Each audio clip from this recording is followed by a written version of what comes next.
I've always been drawn to this house. From the moment I first saw it at the end of that quiet cul-de-sac, it felt like it was meant to be ours.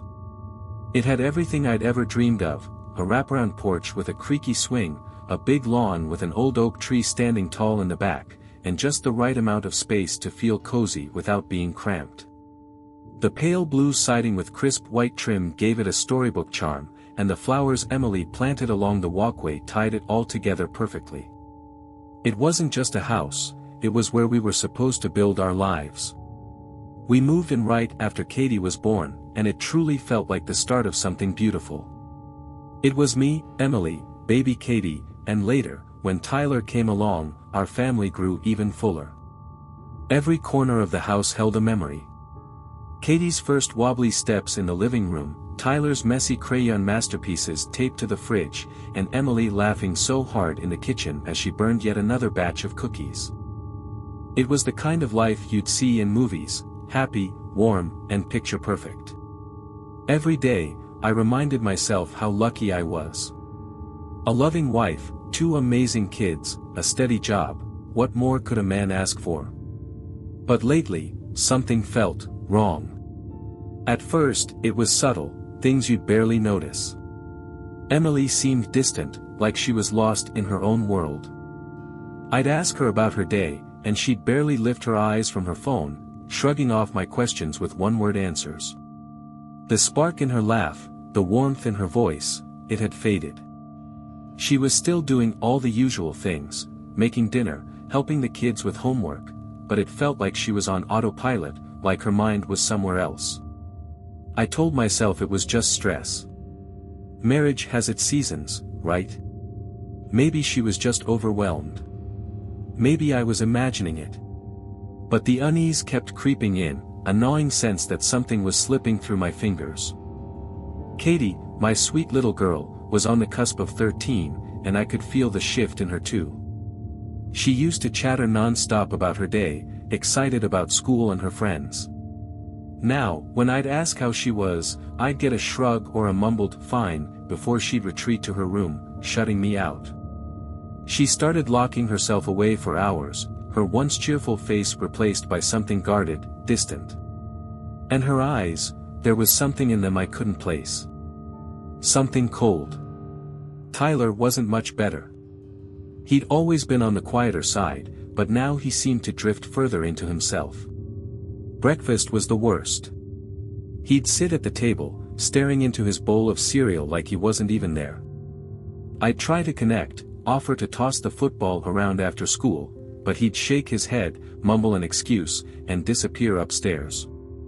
Even our mornings as a family felt hollow. We'd sit together at the table, but it was like no one was really there. Emily would sip her coffee, staring out the window like she was looking for something she'd lost. Katie would scroll through her phone, rolling her eyes every so often but never glancing up. Tyler just sat there, silent, almost invisible. And me? I'd sit there too, sipping my own coffee, feeling the weight of the silence pressing down on me. Was it always like this? Had I just not noticed before? Then came the night I got home late from work.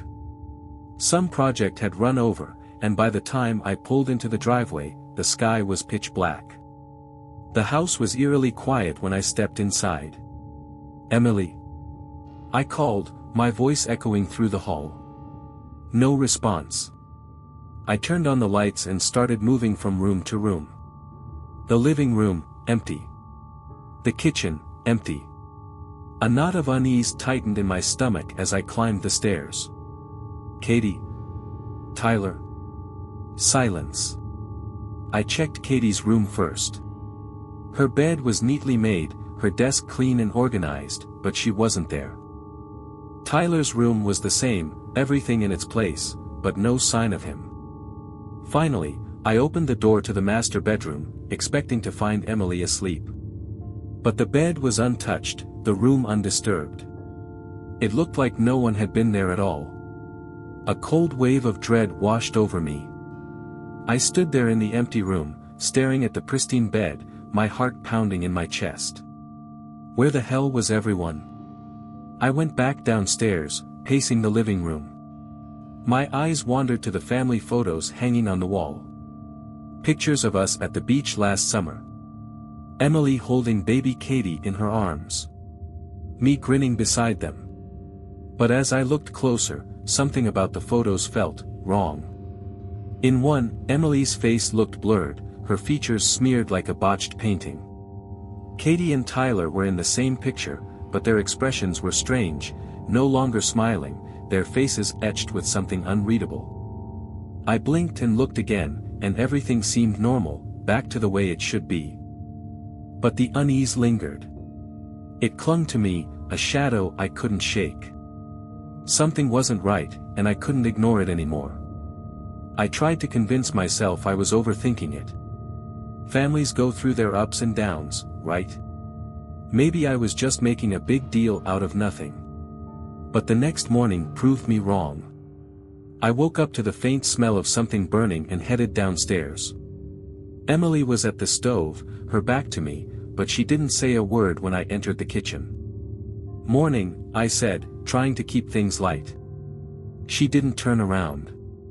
Didn't even flinch. I sat at the table, watching her as she stood there, frozen, staring blankly at the frying pan as if she couldn't remember what she was supposed to do with it. "Emily," I said softly, "are you all right?" No response. The kids eventually came downstairs. Katie stormed past me without so much as a glance, her footsteps loud and sharp. Tyler shuffled in behind her, quiet and ghost-like. They both sat at the table, picking at their breakfast in silence. Neither of them looked at me. Neither of them looked at each other. It felt like an invisible barrier had formed between us, widening with every passing second. The house was no longer warm, it felt hollow, as if something essential had seeped out, leaving only a cold shell behind. That night, after the kids were in bed, I tried to talk to Emily. I stood in the doorway of our bedroom, watching her sit on the edge of the bed, her back hunched, her shoulders stiff. "Emily," I began, my voice strained, "something's wrong. We're not who we used to be. You don't talk to me anymore." The kids barely look at me. "What's going on?" She didn't move at first. Just sat there, staring at her hands clenched tightly in her lap. When she finally turned to look at me, her eyes sent a chill through me, cold and detached, like she was looking at a stranger.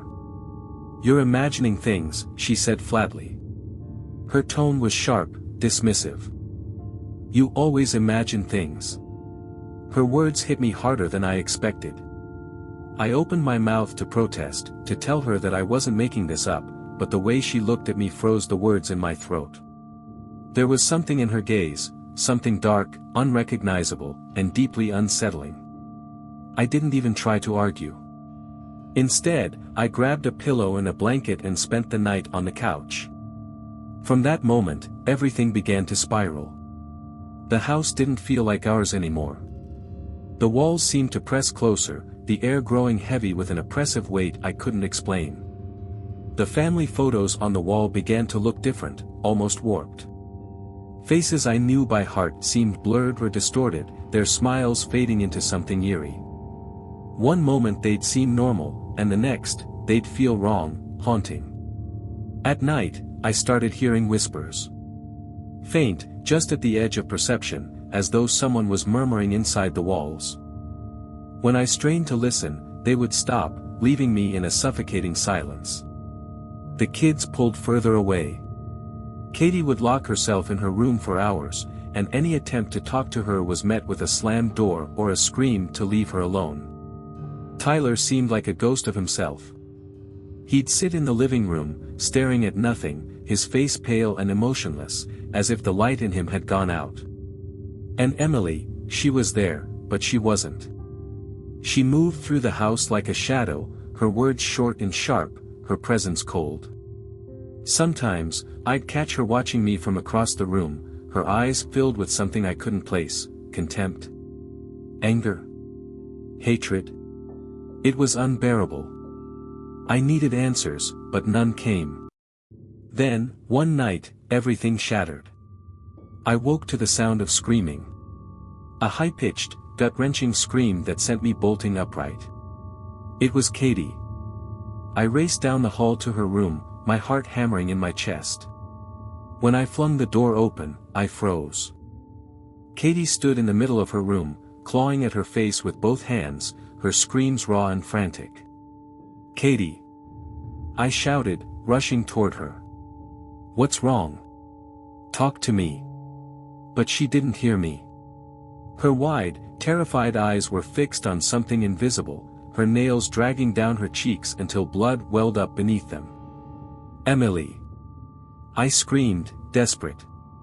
"Emily, help me!" I turned toward the doorway and saw her standing there.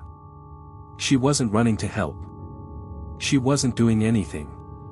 She just stood there, watching, her face blank and detached, like she didn't care. Like none of it mattered. "Do something!" I yelled, my voice cracking. That's when I saw it, she smiled. Just a small, cruel curl of her lips. She didn't say a word. Just stood there, staring at me with that twisted expression.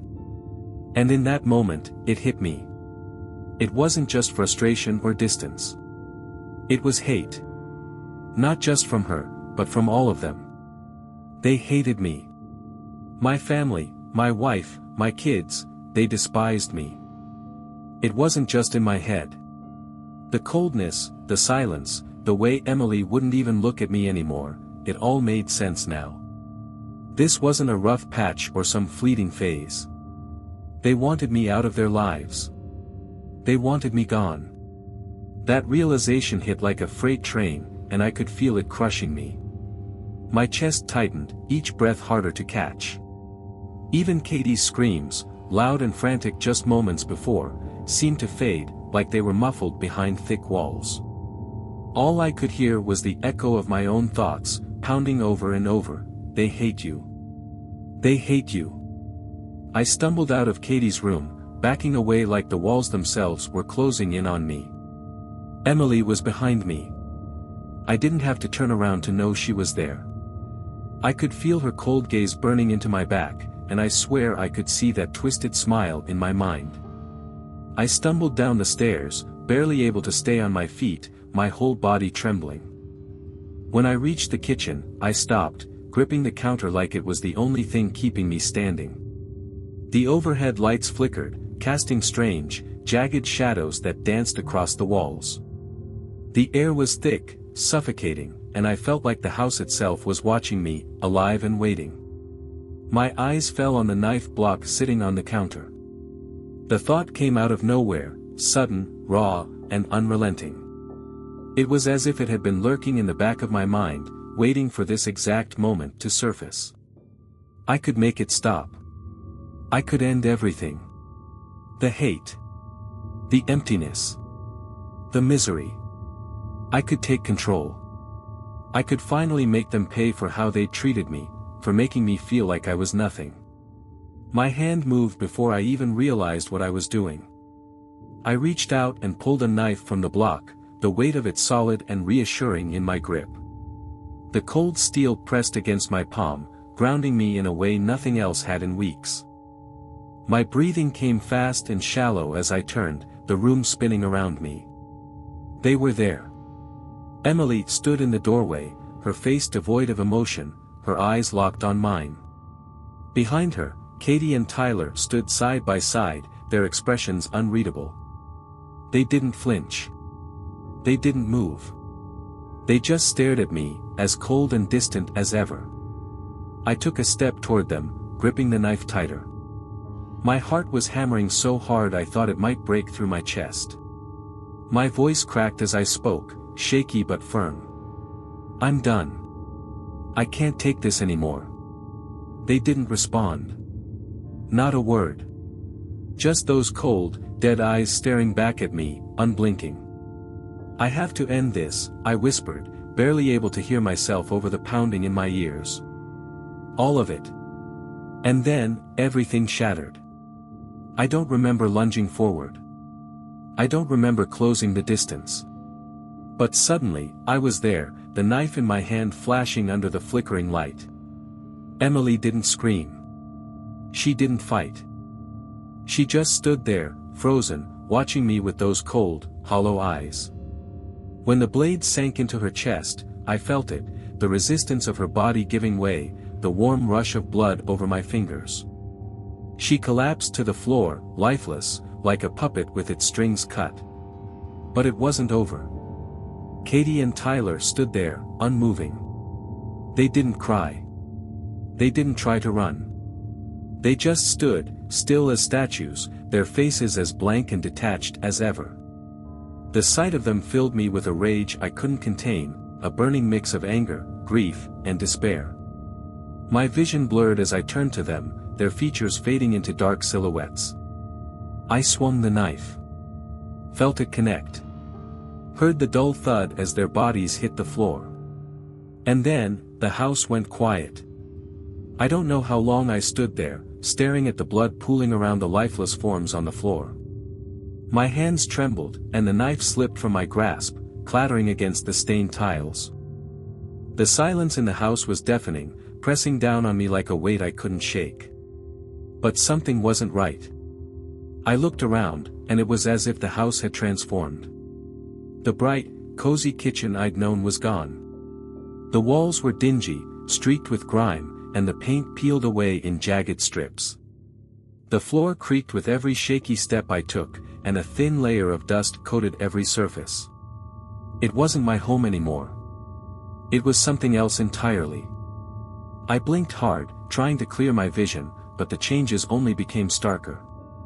My gaze moved to the walls, to the picture frames that had once held memories of happier times. But the photos, they were different.